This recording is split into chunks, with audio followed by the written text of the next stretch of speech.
Welcome to Techdaily.ai. This deep dive is sponsored by Stonefly, your trusted solution provider and advisor in enterprise storage, backup disaster recovery, hyper-converged VMware, Hyper-V, Proxmox cluster, AI servers, SA365, a turnkey security appliance, public and private cloud.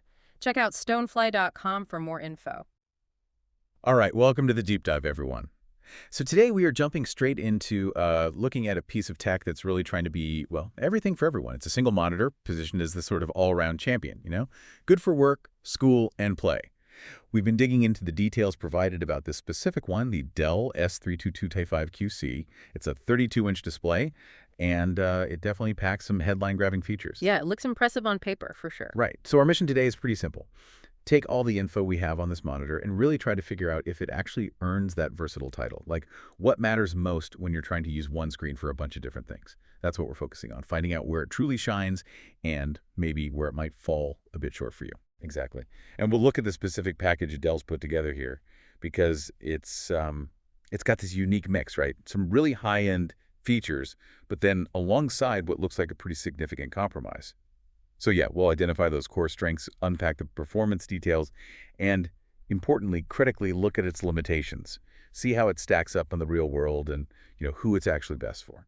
Okay, let's unpack it then. So the initial impression you get is, wow, you hear 32-inch 4K resolution, OLED panel, and your ears definitely perk up. Especially OLED from Samsung.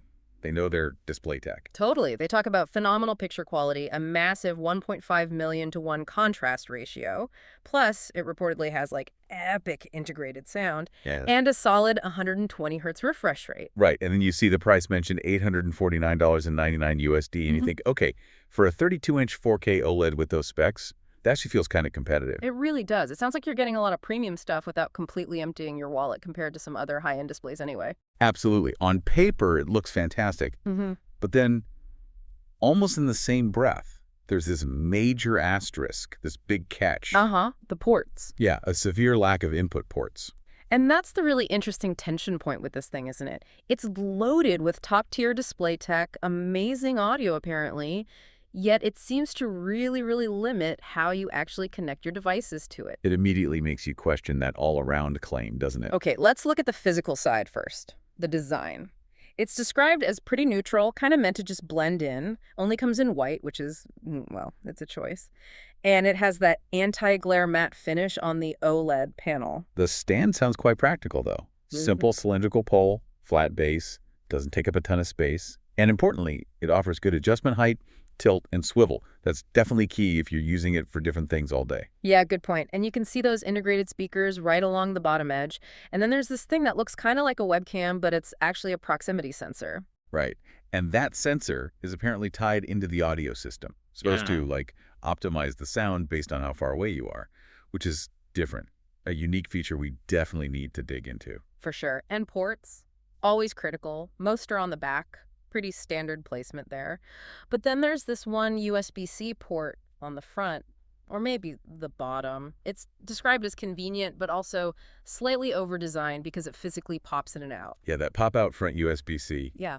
It's a bit weird, isn't it? Like, they wanted easy access, but adding moving parts. Interesting choice. And you've also got the main controls, joystick, and power button on the back. Standard stuff.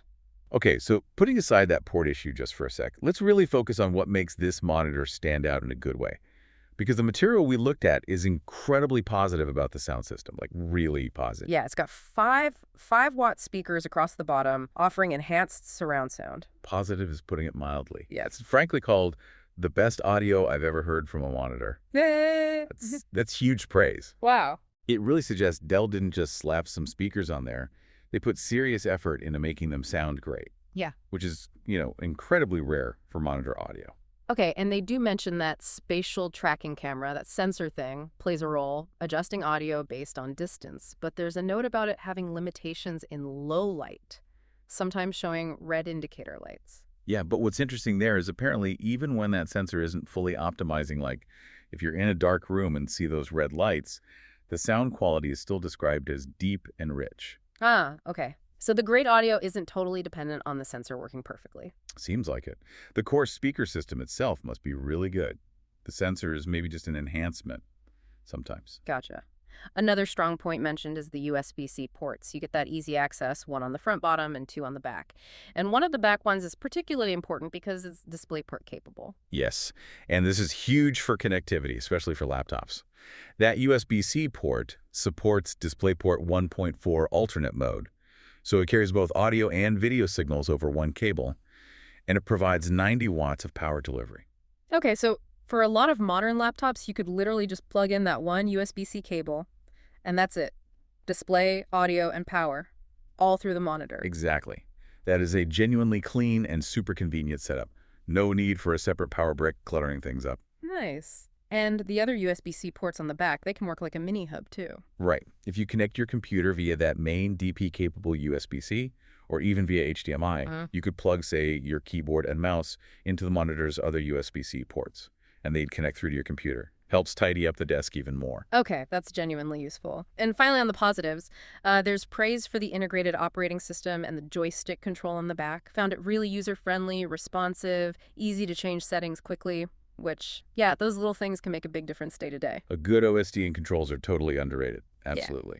Yeah. Now, though, let's swing back to that major limitation, the one we mentioned right at the start, because this seems to be the core challenge for this monitor trying to be an all-rounder, the port situation. Right. The central issue is, despite being marketed for work, school, and play, which implies you might connect multiple devices, right? Right. It only has two actual audio-video inputs, just one HDMI 2.1 port, and that single DisplayPort-capable USB-C port. That's it. And the material gives a really clear example of why this is so limiting. Like, imagine you have your main PC connected via that single HDMI port. Okay, fine. But now you want to watch Netflix or something using, say, a Google TV streamer or a Roku or maybe even a game console, which also connects via HDMI. Yeah, what do you do? You're physically unplugging the HDMI cable from your PC and plugging it into the streamer. Then, when you want to use your PC again, swap them back. Every single time. Yeah, that immediately creates friction if you have more than two main video sources, like a desktop and a work laptop and a PS5 and a streaming stick. You've got like 3 or 4 sources there and only 2 ports. You'd be swapping cables constantly, which completely undermines the whole idea of a seamless do-it-all display, doesn't it? Totally. And what's interesting is the contrast, right? Monitors at a similar price point often give you more options. Multiple HDMIs, maybe a dedicated display port plus USB-C. This monitor's selection feels, well, unusually constrained in that context. So, thinking about your setup, listening right now, if you regularly need to connect more than 2 things, that output, video, desktop, console, laptop, streaming box, whatever, this lack of ports is something you absolutely, positively have to consider. It could honestly be a deal breaker, depending on how many things you need hooked up at once. Yeah. The material does mention workarounds, like using USB-C to HDMI DisplayPort adapters if your device supports it, or even getting an external HDMI splitter box. But that just adds cost, more cables, more complexity. Yeah. It feels kind of counter to a supposedly simple integrated solution. Right. Okay, shifting gears slightly to performance. Let's dive deeper into that 4K OLED panel. We know it's from Samsung. What does that actually mean for what you see? Well, it means that headline feature. Basically, perfect picture quality. Yeah. With OLED, each pixel makes its own light. So you get those true perfect blacks because pixels can just turn completely off. And that delivers that crazy high 1.5 million to 1 contrast ratio. Makes colors just pop with amazing accuracy and vibrancy. And the brightness. Listed at 250 nits standard, hitting 1,000 nits for HDR peak brightness. That peak is good for HDR stuff. Though, some non-OLED displays can get significantly brighter overall for just like normal content. But for that true black level, OLED is really hard to beat. Okay, what about for everyday productivity, like writing, browsing, spreadsheets? The material says text is perfectly clear, no haziness. Totally fine for all that stuff. However, it also points out you can get a perfectly clear text on much, much cheaper non-OLED monitors. So the OLED panel itself isn't necessarily providing a unique productivity benefit here, if that makes sense. Gotcha. It's good, but maybe overkill just for Word docs.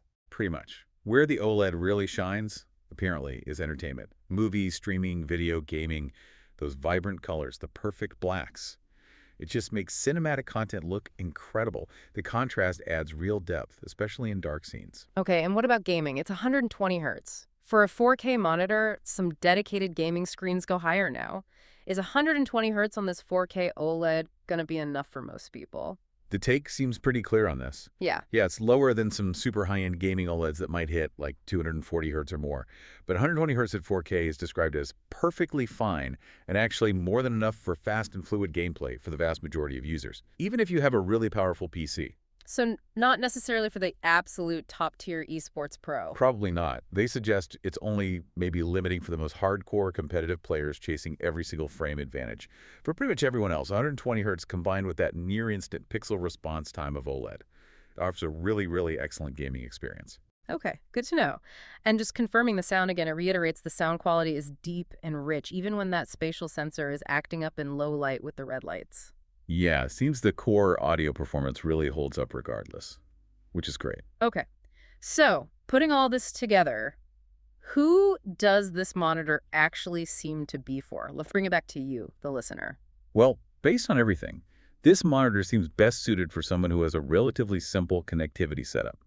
Maybe you use one main device via HDMI, like a desktop PC, and maybe you occasionally plug in a laptop using that single DP-capable USB-C port. Okay, and what else characterizes that ideal user? Crucially, they have to be someone who puts a really high value on picture quality. They want that amazing OLED color and contrast. And maybe they also want genuinely excellent built-in monitor audio so they don't need external speakers cluttering their desk. And importantly, they're okay with the limited input options. They see it as an acceptable trade-off for those specific premium features, the screen and the sound. Right. Okay, so then who is it definitely not for? Well, clearly not for someone who needs to connect multiple devices simultaneously without constantly messing with cables. If you got a PC, maybe 2 game consoles, and a streaming box, those 2 inputs are going to be a real headache, unless you love swapping cables or buying extra gadgets. Yeah, makes sense. It's also probably not the most cost-effective pick if you only need a monitor for productivity work. Like we said, you can get clear text and a big 32-inch screen for way less if you don't need the OLED picture and the fancy sound.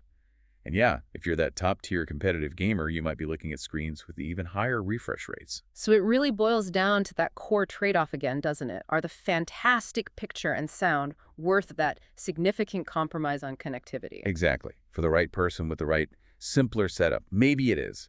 But for a lot of other people, probably not. The material does briefly touch on looking at alternatives, right? Depending on your priorities.